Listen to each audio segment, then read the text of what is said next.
오늘은 7월 18일 화요일입니다. 이번 주 미국 증시 첫날 상승했습니다. 미국 증시가 기업들의 본격적인 2분기 실적 발표를 앞두고 크게 오르고 있습니다. 뉴욕 증시는 이번 주부터 나오는 2분기 기업 실적과 경제 지표 등을 주목하고 있습니다. 모건 스탠리, 뱅크 오브 아메리카, 골드만삭스 등 이 주요 은행들의 분기 실적이 나옵니다. 또 유나이티드 항공, 또 19일에 테슬라, 넷플릭스 등의 실적도 나올 예정입니다. 이렇게 경기 연착륙 기대감이 지금 지수를 끌어올리고 있습니다. 제닛 옐런 재무장관은 이날 블룸버그 TV 인터뷰에서 미국의 경기 침체를 예상하지 않는다라고 말을 하고 경제 성장이 코로나 직후에 경험한 빠른 회복 속도에 비해서 둔화했지만 인플레이션은 내려가고 있고 노동시장은 여전히 탄탄하다라고 말을 합니다. 그는 또 중국의 성장 둔화에도 미국은 침체를 겪지는 않을 것으로 내다보고 있습니다. 오늘 다우지수 0.22% 올랐습니다. 34,585. 다우지수는 6거래일 연속 오르고 있습니다. 지난해 11월 이후 현재 최고치입니다. 대형주 중심 S&P 500 지수는 0.39% 상승 4,522. 기술주 중심 나스닥 지수는 0.93% 상승 14,244. S&P 500 지수와 나스닥 지수는 올해 들어서 지금 최고치를 경신 중에 있습니다. 모두 지난해 4월 이후 1년 3개월 만에 지금 최고치를 경신한 상태입니다. S&P 500, 나스닥. 또 필라델피아 반도체 지수는 가장 많이 올랐습니다. 2.32% 상승 3,837입니다. 필라델피아 반도체 지수를 보면 지금까지 최고치가 21년 12월 1일, 재작년 1년 내내 올랐죠. 그 다음에 작년 22년 1년 내내 하락했죠. 재작년 21년 12월 1일에 기록한 3,946이 최고치였습니다. 앞으로 약 2.9% 정도만 더 오르면 사상 최고치를 뛰어넘게 됩니다. 오늘의 상승폭이 2.32%인데 이런 식으로 한두 번만 더 오르게 되면 작년 9월 1일 2306 바닥이었습니다. 10개월 동안에 42%나 폭락했던 이 지수가 바닥 대비 66%나 상승을 했고 앞으로는 21년도에 S&P 500 지수가 사상 최고치를 무려 70번이나 경신한 것 기억들 나시죠? 이렇게 사상 최고치를 경신했다는 뉴스가 아마 계속 나오게 될 것입니다. 마찬가지로 세배 레버리지인 SOXL도 작년에 68.61달러에서 6.93달러로 무려 90%나 폭락했어요. 만원짜리가 1,000원이 됐다는 거죠. 10만원짜리가 만원이 됐다는 거예요. 반토막이 아니죠. 68.61달러가 6.93달러 90%나 폭락한 후 현재 28.06달러로 다시 4배나 상승한 상태입니다. 빅테크주들의 오늘 주가를 보면 그렇지 않아도 타이거 미국 테크 탑10 이거의 레버리지가 오늘 한화자산운용 아리랑에서 상장됐습니다. 그동안은 나스닥 100 그거의 레버리지 있죠? 또 필라델피아 반도체 필반나 그거의 레버리지도 있습니다. 그런데 타이거 미국 탑10의 레버리지가 오늘 한화자산운용 아리랑에서 새로이 상장됐는데 그 ETF는 추가로 또 말씀을 드리겠습니다. 오늘 애플, 테슬라, 엔비디아, 빅테크 기업들의 상승 질주가 계속되고 있습니다. 애플은 1.73% 올랐습니다. 테슬라 3.2%, 엔비디아는 2.18% 상승했습니다. 메타도 0.57%, 또 마이크로소프트 0.14% 상승. 반면에 아마존, 알파벳 두 종목이 0.6%, 0.8% 떨어졌습니다.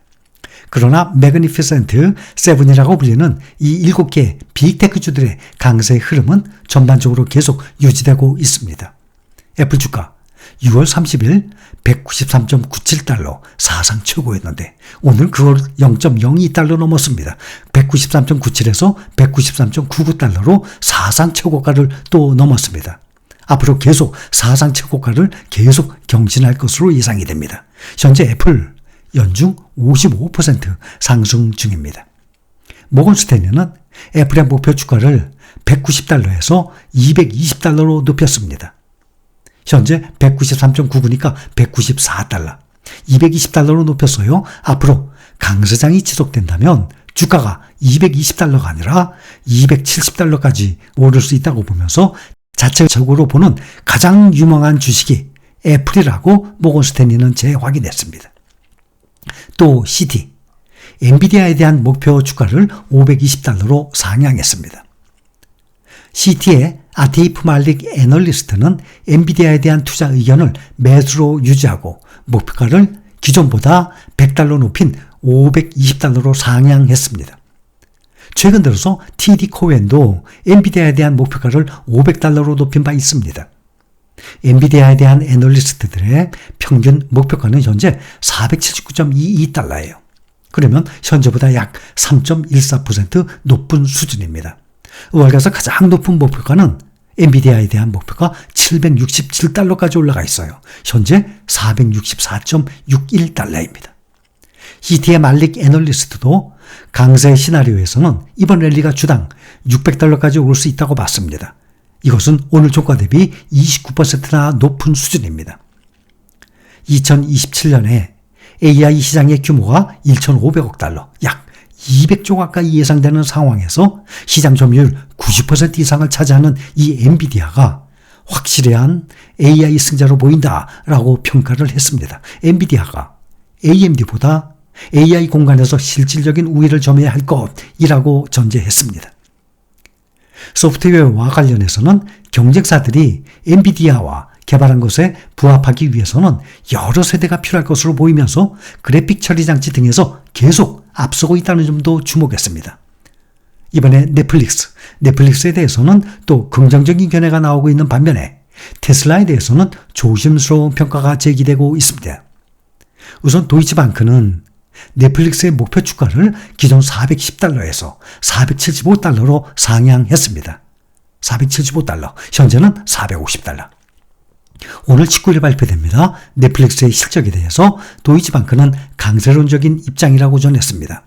넷플릭스는 계정 공유를 유료화하고 광고용 저가 요금제를 도입했습니다. 실적이 개선됐을 것이라는 전망이 주를 이루지만 넷플릭스의 주가가 실적 개선을 이미 충분히 반영하고 있다라는 비판도 있습니다. 한편 또 같은 날 19일 날 테슬라도 실적을 발표합니다. 앞서 2분기 차량 인도량이 46만 6천 대였다고 밝혔습니다. 테슬라가 차량의 가격을 수차례 인하하면서 차량 수요가 늘어났고 인도 실적이 개선됐다는 해석이 이어지고 있습니다. 웰스파고는 테슬라에 대한 중립 투자 등급을 유지했습니다. 테슬라의 차량 인도량이 늘었지만 실적의 핵심적인 부분인 자동차 부문 총이익이 줄어들었을 것이라고 웰스파고는 전망하고 있습니다. 결국 테슬라의 차량 가격 인하가 이익에 타격을 미칠 것이라는 분석입니다. 투자은행 웰스파고는 테슬라 목표 주가를 주당 $170에서 $265로 상향했습니다. 그런데 $265인데 현재 주가가 $290예요. 뒤늦은 상향이죠. 콜린 랭거는 가격 인하를 감안하면 총마진은 17.5% 수준으로 하락할 것이라면서 2분기 단위당 평균 판매 가격 하락에 대비하고 있다라고 지적을 했습니다. 2분기 실적이 아무래도 예상보다는 좋지 못해서 주가가 떨어질 수 있다는 분석을 우회적으로 표현한 것입니다. 애널리스트들의 이 혹평에도 불구하고 테슬라는 오스틴 공장에서 첫 사이버 트럭을 제작했다고 발표해서 주가를 오늘 3% 이상 더 올려놨습니다. 또 포드는 테슬라의 사이버 트럭 출시에 맞춰서 자사의 전기 트럭 F-150 라이트닝의 가격을 인하했습니다. 포드 자동차는 전기 픽업 트럭 F-150 라이트닝의 가격을 최대 $10,000 가까이 인하한다고 밝혔습니다. F-150 라이트닝의 전체 모델 가격이 최소 $6,000에서 최대 $10,000까지 내려가는 것입니다. 앞서 포드는 지난 21년 F-150 라이트닝을 출시한 후 공급망 차질과 배터리 원료비 상승 등을 이유로 여러 차례 가격을 올려왔었습니다. 가장 싼 모델인 F-150 라이트닝 프로의 가격은 출시 당시 $40,000에서 올해 3월에는 거의 $60,000까지 올라갔었는데 이번에 결정에 따라서 $49,995, $50,000로 17% 낮아집니다. 가장 비싼 모델의 경우 $98,000에서 $92,000로 6.2% 정도 인하합니다. 이번 가격 인하 결정은 생산량 증가와 배터리 비용 절감에 따른 조치를 하고 포드 측은 설명을 하고 있습니다. 포드는 공장 업그레이드로 올해 가을까지 이 차종 생산량이 3배 늘어날 것으로 예상합니다. 지난 2월 공장 화재로 포드는 올해 2분기 F150 라이트닝을 겨우 4,486대 파는데 그쳤습니다. 그래서 이 발표는 지난해 미국 전기차 시장 2위에 올랐던 포드가 올 상반기 5위로 미끄러진 것으로 추정됩니다. 포드는 올해 들어서 테슬라는 물론 우리의 현대차, 기아, 또 제너럴 모터스, 폭스바겐에도 밀리고 있습니다. 리비안의 주가는 테슬라의 사이버트럭 출시에 경쟁적인 타격을 입을 수 있다는 우려에 오늘 3.34% 하락했습니다.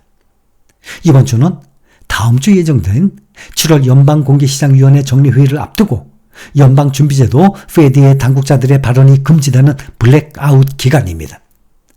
연준이 7월에 금리를 인상할 가능성을 거의 97%로 보고 있어요. 문제는 앞으로 그 다음부터 또 올리느냐 마느냐 그것이 중요합니다. 뉴욕 증시에서는 연준이 이번 회의에서 추가 금리 인상 시점에 대한 힌트를 줄지 주목하고 있습니다. 또 러시아, 지금 전쟁 중이죠. 우크라이나 곡물 수출을 보장한 흑해 곡물 협정을 종료하겠다고 밝히면서 밀 등의 곡물 가격이 지금 오르고 있습니다. 세계 최대 곡물 생산국 중에 하나인 우크라이나에서 곡물 수출길이 다시 막히게 되면 밀, 옥수수 가격이 오르고 또 연쇄적으로 빵, 파스타와 같은 주요 식품 가격 인상으로 이어질 수 있습니다. 우크라이나가 지난해 2월 러시아의 침공으로 곡물 수출을 중단했을 때 국제 농산물 가격은 사상 최고 수준으로 치솟았다가 그해 7월 튀르키예와 유엔의 중재로 협정을 타결하고 나서 다시 안정을 되찾았습니다.